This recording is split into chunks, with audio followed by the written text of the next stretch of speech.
Good afternoon and welcome to Godmanchester, we hope it's pronounced. Well, that's how you spell it, and that's how we're pronouncing it. So no doubt everyone will tell us we're wrong. Yeah, because it could be like Godmanchester. Or something else. You never know. Probably not that.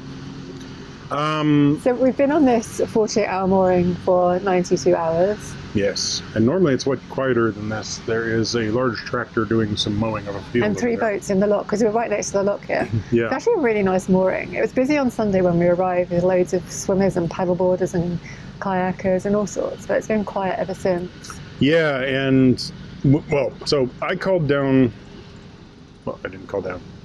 So I made a phone call to the ranger for this section of the ooze and just told them that we had to go down to London on a kind of last-minute trip to do a doctor's appointment and a medical appointment for George to go into a veterinarian, which George was not happy about, but he came out pleased, so, you know, things worked.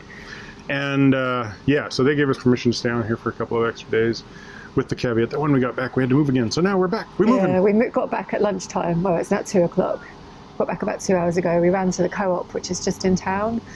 And yeah, now we have to move the boat. It's really nice here. It's one of my favourite moorings because you're 15 minutes from the co-op, you're 2 minutes from a field with a park, you're 2 minutes from a really kind of rural field that you can walk across to get to Huntington Station, which we did.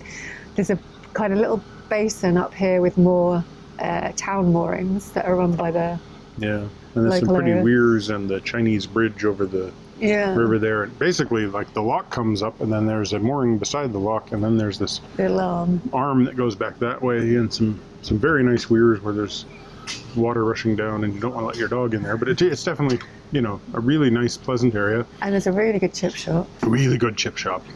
Not very far at all, just over the Chinese bridge and turn right. We weren't planning to get chips, but we did. Yeah. And it was really funny when I went in there because the guy's like all character. Like, I'm not sure exactly where he's from, but he's just sort of short and round and you know, arms the size of turkeys. And there's this guy who I'm sure must be like his son-in-law, brother-in-law or something who's working with him. And he's always, you know, he always calls you my friend. He's like super sweet. He calls everybody my friend, you know. But apparently an order went in for like 25 sausages before I came in. So there was this like, why, idiot, why you think 25 sausage? We don't have 25 sausage. Just the grumbling and the drama and everything while the Euro game was playing. It was just quite funny. I really liked it there. And yeah, it's good chips, and Joe really liked the fish. So, but for now, no more chips or fish. We are hopefully going to be on the GOBA mooring, which is not too far that way. And if there's no room, goodness knows where we'll end up. Yeah, with luck, the 3 boats currently in the lock over here, one of them may have abandoned a mooring over there, and we're not holding my breath. Yeah, we're not holding. But we'll find out. Which is a good idea because we're at 4 miles an hour, and you don't have enough lungs. Let's go. All right, we're on our way.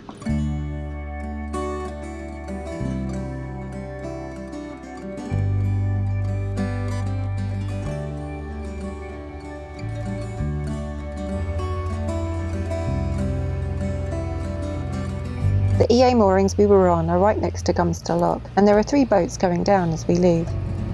It's a great mooring spot, but disappointingly there's only enough room for a couple of boats at a time. There are a few more moorings down the arm though, next to the park.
It was crossing this bridge on a train this morning that we spotted a couple of boats on the GOBA moorings that we're moving to. Hopefully there's enough room for us now, as we really don't fancy a long cruise today.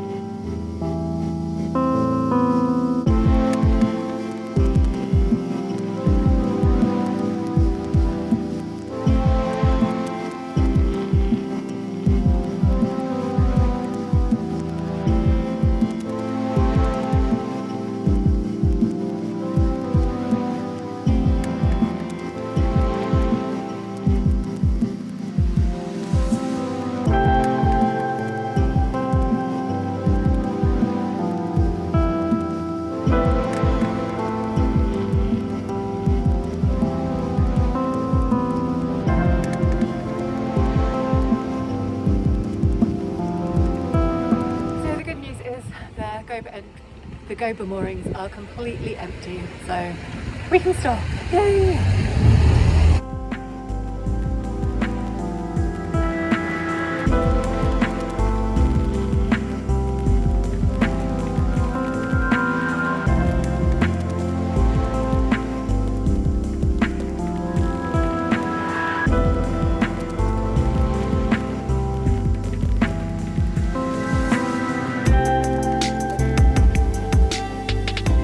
Longest ever trip.